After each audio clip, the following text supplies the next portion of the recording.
You're listening to The Jay Palmer Show.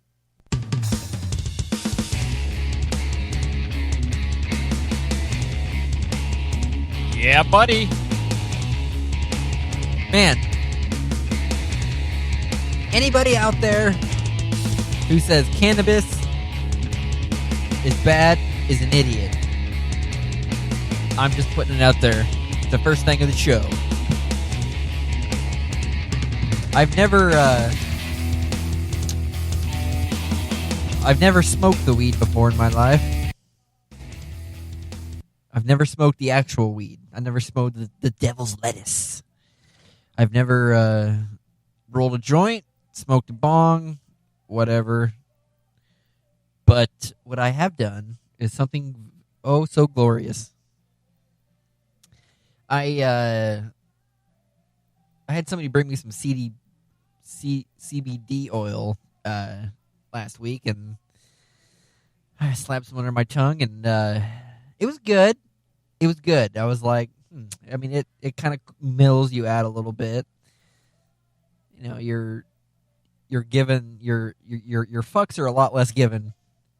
And then I'm like, I vape. I'm like, maybe I should try to vape this, because when you vape something, it goes in quicker, and it's a little bit more there faster. And so I got on the interwebs. And I ordered some CBD drip, and my life is oh so glorious. I'm on my third day. I'm a believer, folks. I'm a believer. You know, I've always wanted to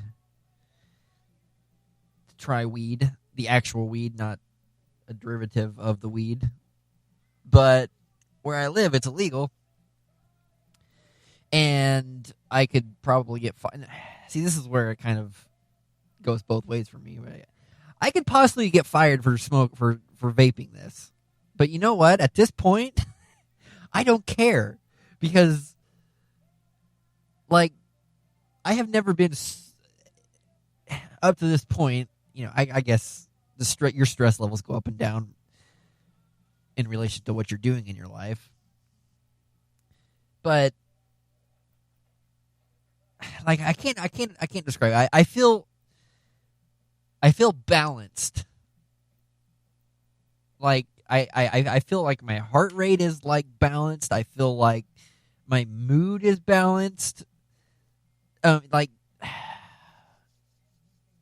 mean, all my issues are still there, which isn't a lot because I try to keep my life stress-free. But the issues that are there that were bugging me before are still there. They're still somewhat of a nuisance. But I feel like there's this like barrier around me where, and I read that I read this exact thing, but I couldn't describe it. A guy on YouTube mentioned it's like he has this barrier around him where his issues are still there, but it's not a big of a problem. And, you know, like I've said in the past, your problems are as big as you make them. But I feel like I can tackle my problems with a leveler head without getting emotions involved and going at a logical perspective. And man, it's nice. And I like I said, at this point, and I mentioned at work, this is how many fucks that I don't give. I mentioned this at work, and I'm like, I tried cannabis last night because it is a form of cannabis. It's cannabidiol plant. Now I've got the stuff that a friend brought is 500 milligrams. I got 150 milligrams, I think, and I'm getting more of a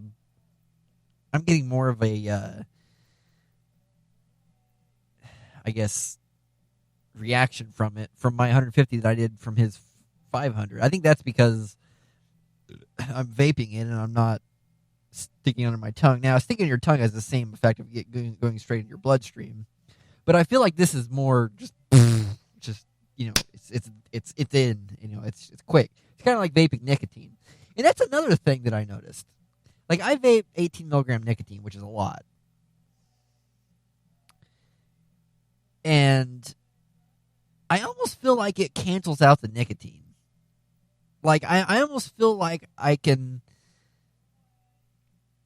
almost either limit the nicotine or completely eliminate the nicotine in my e-juice and just vape CBD.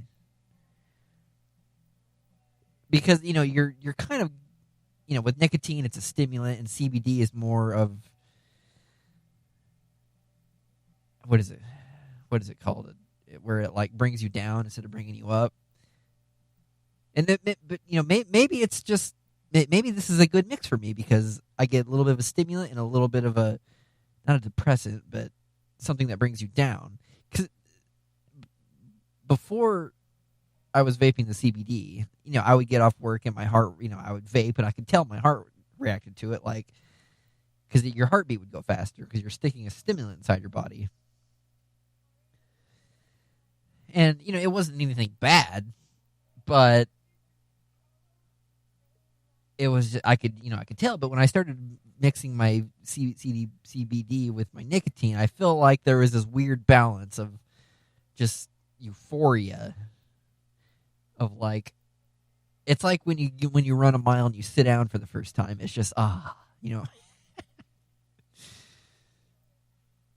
it's just, it's like, I'm enjoying things more, like, in the moment. Like, I find stuff funnier.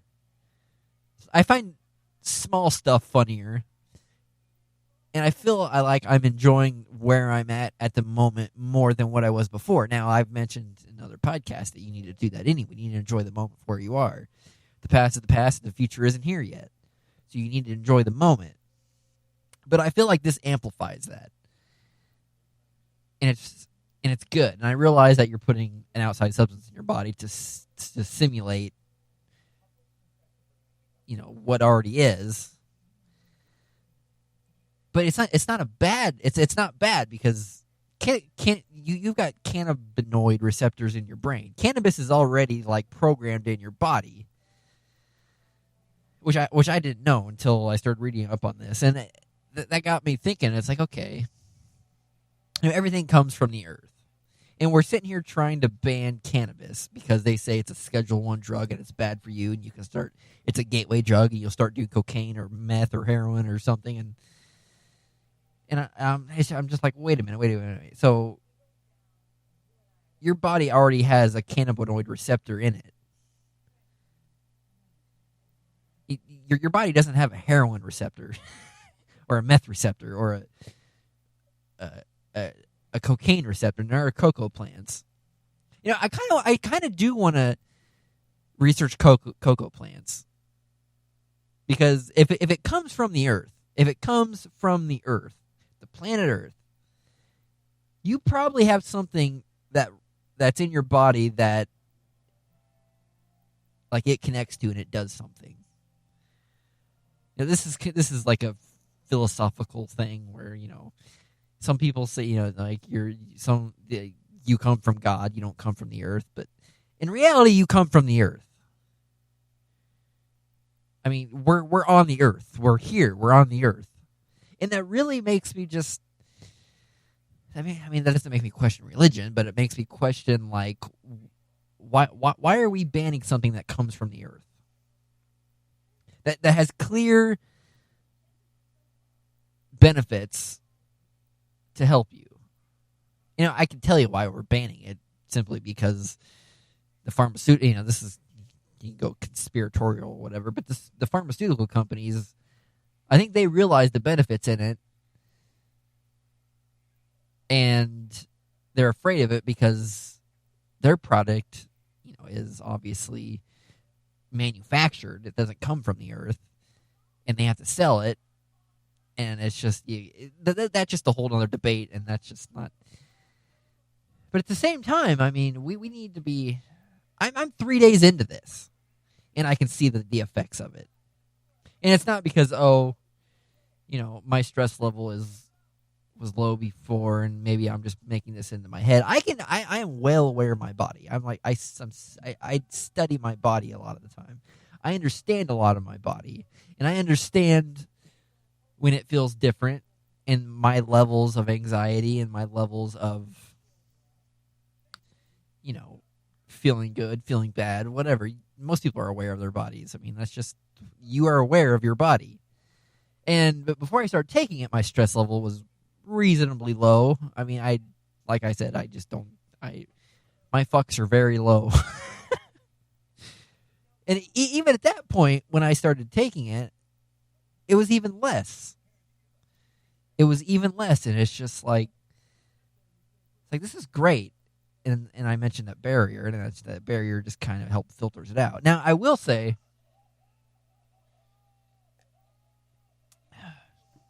that it's given me an insane amount of munchies.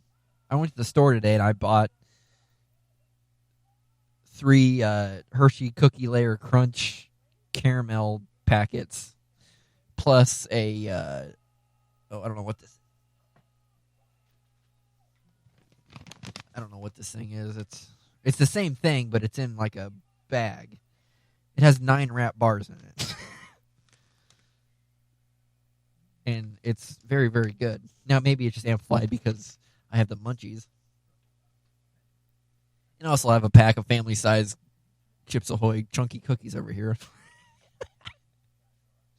I had those cookies beforehand because I just like to nibble on them at night after dinner.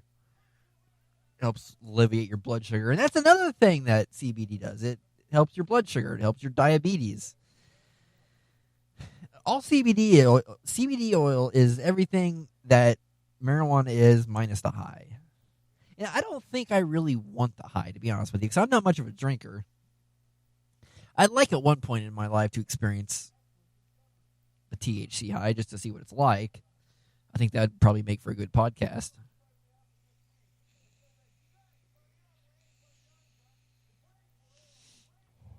God damn. Ugh.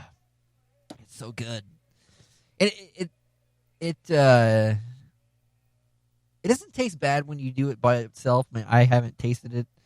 Like, I haven't vaped it by itself. I put my vanilla cupcake. I mix it with my vanilla cupcake e-juice. And I just put like 2 drops in there at a time. Every time my tank gets low, I just put 2 drops in there, then refill my tank, and then I just continue to vape it. I don't recommend vaping it alone because it's $34 for a 7 ml bottle, which is extremely expensive in comparison. My 30 mil? I think it's a 30 ml bottle. My 30 milliliter bottle of 18 milligram vape juice costs like $12. So, I mean, technically, I could probably just mix the CBD with my vape juice and just shake it up and then just vape it like that, but that's a lot of work, and I don't want to deal with that. But man, like, and it's CBD is legal in all 50 states. People say you don't fail a drug test with it, or I guess there's different types of drug tests. There's a 6-7 panel, and there's a 12 panel. You may fail the 12. You may not fail the 12 panel, but maybe you'll get a false positive or something. And they say that if you vape on it all day long, you may get a false positive, and I guess that's a fail. I guess, I don't know. But at this point, I hope I'm not jinxing myself here and like, I don't care if I lose my job. But it's like if you when I sit there and think about it, it's like, okay, where does all my stress come from? It comes from work. It comes from the idiots at work. And I don't really want to go into a rant about the people I work with, but as I sit back and watch people do their job at work at where I work, if anybody does it, you sit back and you'll realize how much people don't know what they're doing, and they're just doing stuff. They're just throwing they're just throwing darts at a board and hoping something lands. And there's this constant chaos. And it's not, and I realize I work in a hospital, and there's going to be constant chaos because you work at a hospital. But I'm not talking, there shouldn't be constant chaos on a staffing level. And when there's constant chaos at a staffing level, what I believe to be the problem is there's a cancer somewhere in the facility, whether it's people at the place I work or the place anybody works, because there shouldn't be that problem. That tells you that there's something in management that's wrong that needs to be addressed and it needs to be fixed. But nobody wants to fix it because nobody wants to stop and realize the fuckery they're causing. And at the facility I'm working at, I can tell you that nepotism is one of the biggest problems at the facility I work. I mean, it is rampant, it is obvious, and nobody wants to admit it. Except for me. I mean, I just come out and blatantly say it. I said it to my boss. I said, look, it's just nepotism. And she started blinking 300 miles an hour and told me no. And that was a lie because she knew it was a lie because she knew that's what they do. My mic is really loud. Sorry if I peeked there. And it's just like, I don't care if I piss you. If I piss people off. I'm not responsible for other people's feelings. I just point out the fact, like simply what is, not what I believe to be, but when I step back and examine it and I go, it is what it is. And it's just it's funny how much of the chaos it causes, and they're in this constant whirlwind of chaos, and what I'm examining from where I'm working when they hire all these family or friends or whatever is the friends and family get favoritism as far as like scheduling or leaving early or coming in late or whatever. And then the people who aren't in that little crowd are the ones working harder or overtime or whatever. And I made the decision about a year ago that I'm simply not going to work overtime. I'm simply not going to do it. And I told my manager, like, look, I'm working this shift, and that's it. And they continue to try to ask me to work, like when somebody doesn't show up, somebody comes in late or whatever. They'll continue to ask me, can you work this? Can you work over this? And I'll just say no. And I'm sure they get frustrated. But I'm also not giving in to their stupid little system, and I'm making them realize, without actually saying it, that what they're doing is bad. I'm making them realize they're living in shit because I'm making them deal with the shit that they're causing, without actually saying it. It's not my job to call them out, but it's my job and it's your job to set boundaries for your own life. And at no time do you need to pick up the slack of other people, ever. And some people argue, it's like, well, if you work harder, you'll get opportunities to be promoted. I agree with that, but I also disagree with that because when you're in a situation with nepotism, that's never going to happen because it's already been planted in management and upper management that they're going to continually hire family and friends. And you're just going to be that codependent down there doing all the stuff, all the work of other people while making the same amount of money. And I'm sure that the friends and family will either get promoted or get off the hook or whatever. And you're going to be stuck in this little cycle. And I'm simply not going to be stuck in that cycle. I realize that I'm never going to... I would never want to be in management in a company that favors stuff like that because it's not morally right. It's a cancer, and eventually that cancer, what cancer does? It hooks on to a subject, and it eats it away and kills it, and that's exactly what's going to happen. It's just The place I work at is gonna basically burn from the inside out.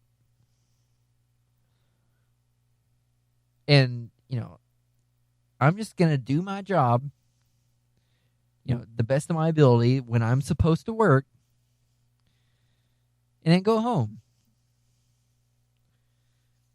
I mean, that's just... And then when the place falls down, guess who's gonna still be there doing their job? I am. And either the cycle will continue or it'll change. I mean, there's no sense in getting pissed off about it because you can't do anything to fix it. Going in there and telling them the facts is not going to fix anything because they're just going to deny it because they have no integrity. When people don't give other people fair chances because they practice nepotism or favoritism or stuff like that, they have fucked up morals. And it's not your job to fix them. It's your job to take care of yourself.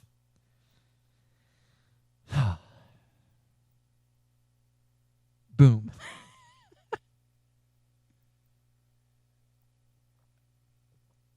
And you know what helps you accomplish all this? CBD oil.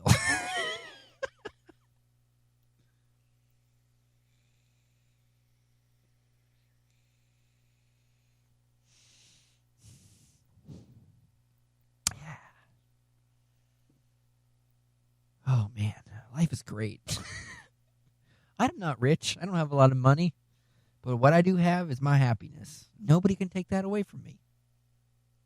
It took me a long time to get to this point.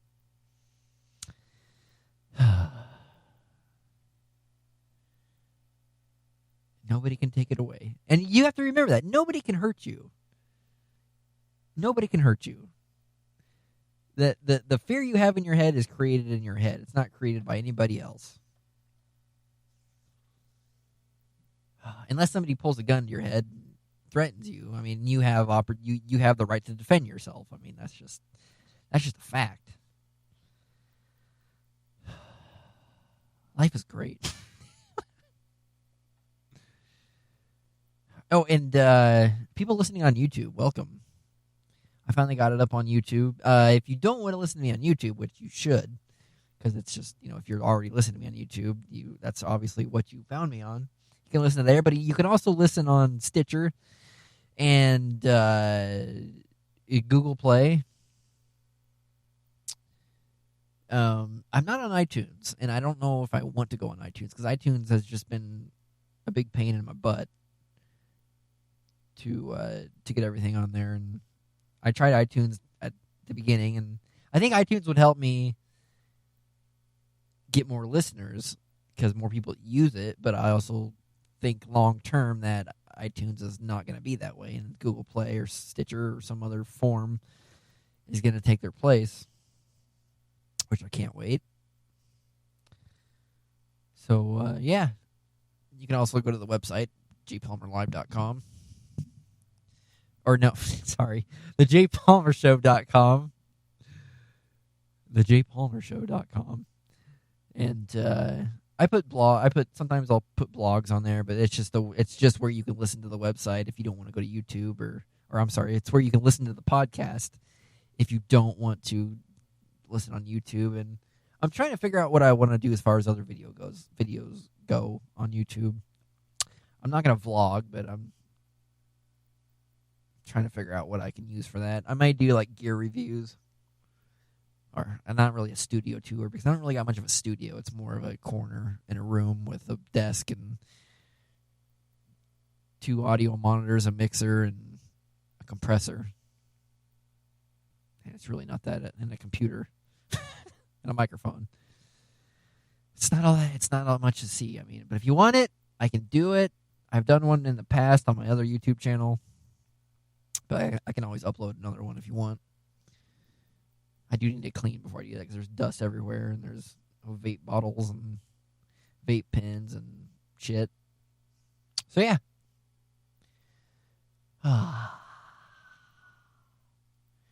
Hope you enjoyed. What the heck? The Jay Palmer Show is hosted on Podbean.com. Download the app on iOS and Android and listen anytime, anywhere. Thank you, Daniel. So I hope you guys have a good one. And if you're under legal age to smoke, don't go out and tell your parents to buy you CBD. Like, just don't. I mean, if you're gonna smoke, don't smoke. I prefer you vape. And don't go out and buy it thinking you're gonna get high, because you're not. And don't do drugs, kids. Don't do bad drugs. I will see you all later. Have a good one.